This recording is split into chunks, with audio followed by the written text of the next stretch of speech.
É relativo, né? De repente, um acha que está atrapalhando, mas é o outro que está atrapalhando, não é mesmo? Então, você pisou no pé do cara e o cara, quer dizer, o cara pisou no teu pé e é você que está errado de ter pé, entendeu? Então vamos lá. Agora a gente vai falar sobre ética cristã, a partir do livro de Márcio Duran, O que é Ética, da MK Editora. E aí vamos lá.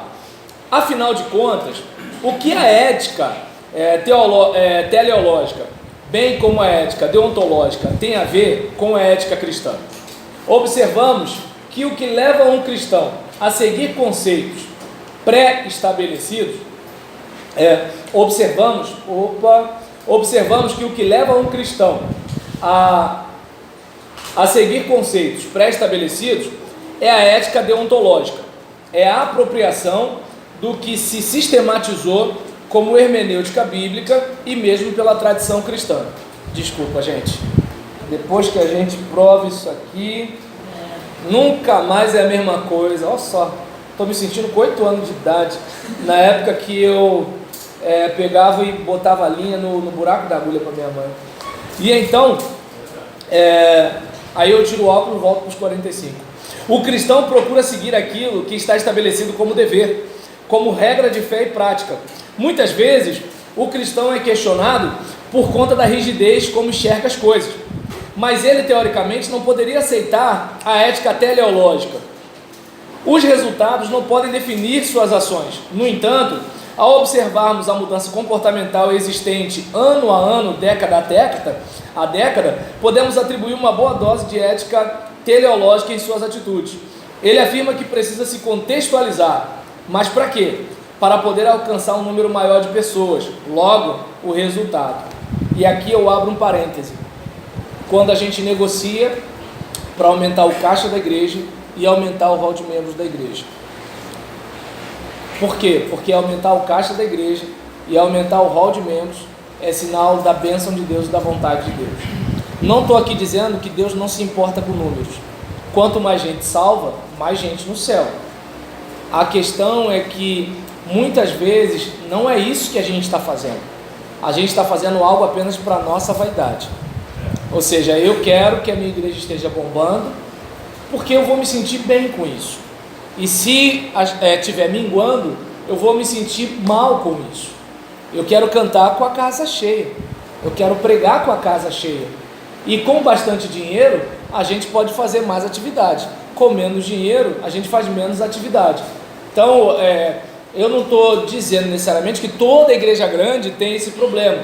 Eu estou dizendo que a ética teleológica chegou ao nosso arraial de uma forma em que os fins justificam os meios.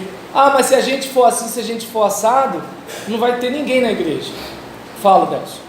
Eu entendo que dizem ofertas, ela começa a se aprofundar, além dos irmãos entenderem o propósito que é. Quando você ganha almas também, há uma possibilidade de vir no dízimo e oferta. Uhum. Então, assim, não sei se eu até falei aqui. Uma vez um pastor da Universal reclamou com o Edir Macedo que não tinha, o dízimo lá era fraquinho. Ele falou assim: ganha almas. Se você ganha almas, se as pessoas vão estar na sua igreja, ela vai ofertar e vai dizimar. Então, eu acredito que quando você quer alguma coisa além do físico, você tem que ir lá para o espiritual, você tem que ganhar alma. Ganhar alma, além de ter mais gente na sua igreja, irmãos, os dízimos de oferta também podem acrescentar. Então, esse raciocínio, ele é saudável quando você pensa o seguinte: eu quero alcançar almas para Cristo, e o dinheiro vai ser consequência de eu alcançar almas para Cristo. O problema é que, infelizmente, há uma tendência da igreja existir para si mesma. E aí, nisso que a igreja existe para si mesma, o povo não vai para evangelizar. Mas o povo quer o quê? É que os seus direitos previstos no estatuto sejam respeitados. Então, o que acontece? Ele quer assistência, ele quer isso, ele quer aquilo outro, tal. Primeiro, não tem como o pastor ir para a rua para trazer alma e ao mesmo tempo dar atenção ao rebanho. Então, o correto seria o quê? O pastor supre as ovelhas e as ovelhas alcançam almas. Mas como na maioria das vezes não é assim, aí o cara vai lá, joga em mais de uma posição e acaba fazendo um trabalho deficitário, porque ele é parte do corpo, ele não é todo o corpo. Em contrapartida, tem aqueles que não conseguem perceber essa correlação. Mais almas alcançadas, mais recursos financeiros, mais projetos a serem realizados. E esses projetos, se forem projetos de nós mesmos para nós mesmos, não vai gerar multiplicação. Tem que ser um processo que contribua para a igreja ser uma igreja discipuladora. Agora, uma igreja que é concentrada apenas nos seus próprios programas, os únicos batismos que virão serão dos nossos filhos e netos. E de um visitante ou outro que vai entrar e forçar a barra para ser membro da nossa igreja, em vez de ser o peixe que a gente pesca. Mas vai ser o peixe que veio de lá do rio voando e caiu na nossa frigideira. Fala, Jobson. Essa medida é correta, é verdade. É receita, né? Mas a Leduna falou uma coisa que é verdade.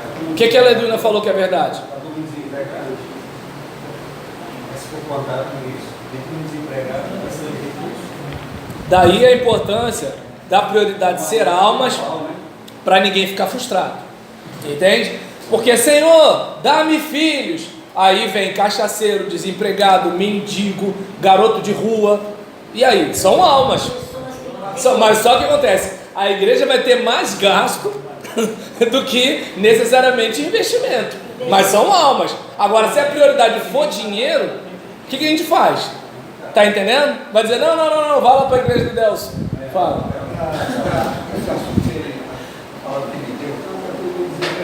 Rosana está assistindo de novo, hein? Todo mundo desempregado.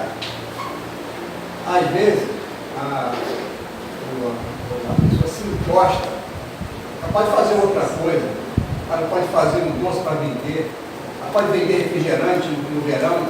Para os vizinhos mesmo, açaí. Entendeu? Porque jamais eu sirvo um Deus que me abençoa se eu quero ver a obra crescer, eu quero ver a alma se render aos pés do Senhor. Eu tenho que me envolver, eu tenho que trabalhar para isso.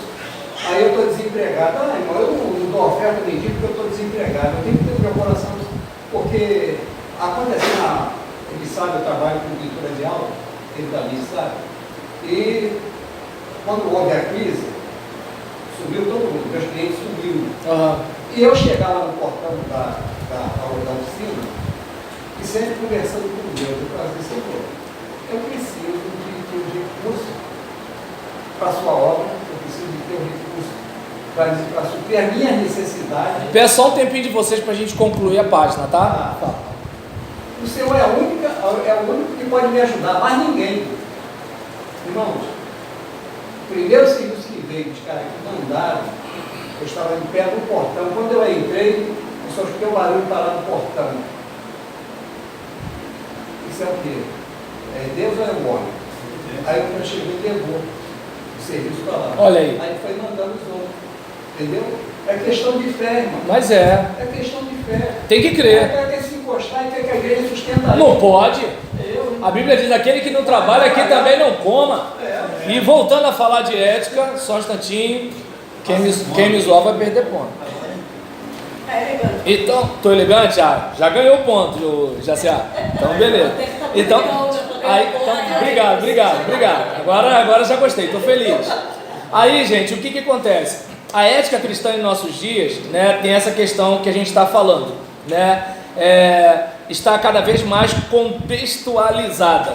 O que antes era absolutamente proibido de se fazer, hoje é aceito e até recomendado. O cristão continua com o sentido pragmático de seus padrões morais, mas já não tão rígidos como antes. Já debate, aceita analisar sua atualidade, com isso cede espaço para mudanças. É bem verdade que há ainda muitos pontos considerados intocados, mas quem pode afirmar que não serão em alguns anos? Neste período de pós-modernidade, a época de múltiplas informações e questionamentos, conseguirá o cristão manter intocados seus pontos mais centrais? A resposta aos questionamentos pode ser positiva, nunca se sabe ao certo. No entanto, Há questões que são realmente o âmago de todo ser cristão. Há questões muito fortes, como a sexualidade, só para citar uma. Afinal, não debateremos muitos itens que são parte integrante deste modo de vida. Mas o que nos surpreende é verificar outros pontos que foram tão fortes no início do cristianismo e ainda por muitos séculos terem se tornado pontos irrelevantes em termos éticos. A caridade é um deles. É um aspecto dos mais intrigantes que a sociedade mudou, todos sabemos, mas o cristianismo também, que a sociedade é mais individualista do que nunca, não se questiona, mas como pode o cristianismo ter se tornado tão egoísta, tão individualista e imediatista? É a ética teleológica em profusão, a ética dos resultados, mas para piorar, dos resultados pessoais e individuais. Se não foi esta a igreja que Jesus de Nazaré, não foi esta a igreja que Jesus de Nazaré inaugurou. Repetindo, não foi esta a igreja que Jesus de Nazaré inaugurou. Pode ser, pode ser um CNPJ, pode ser uma placa, mas igreja que é igreja, é igreja. Gostaram da frase? Igreja que é igreja. Se não é igreja, irmão, não é igreja. E aí nisso, continuando aqui, não foi esta igreja que Jesus de Nazaré inaugurou. Estamos longe deste ponto. Nossa ética manteve-se intacta em alguns pontos somente, o que muitas vezes é bom e saudável, mas em pontos que a igreja sequer reconhece que há pecado, o pecado social, erramos repetidamente. Nestes casos, surgem as teologias como legitimadoras do continuismo. Em especial está a teologia da prosperidade, como estatuto da insensibilidade, do egoísmo e da idiotice. Eita, opinião dele, ele está bravo aqui. Precisamos, por conta disso, repensar nossa ética cristã a partir da realidade dos que mais sofrem, torná-la deontológica. Neste ponto, não nos deixamos levar por cantos de sereias e teleológica em busca de um resultado positivo em favor de milhões de vidas. Afinal, o valor da vida está acima de todos os valores universais, ou pelo menos deveria estar. Deveríamos agir como fizeram os discípulos que enviaram Paulo e Barnabé, mas não sem antes recomendar que ambos se lembrassem dos pobres, o que Paulo afirma que se esforçou por fazê-lo.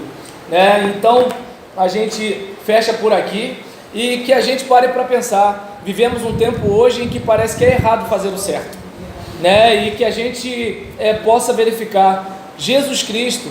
Será que ele aprovaria o egoísmo e o individualismo que temos hoje? A politicagem que temos em nosso meio? Então é importante a gente olhar, verificar o que está acontecendo com a gente. Então, grande abraço, até semana que vem.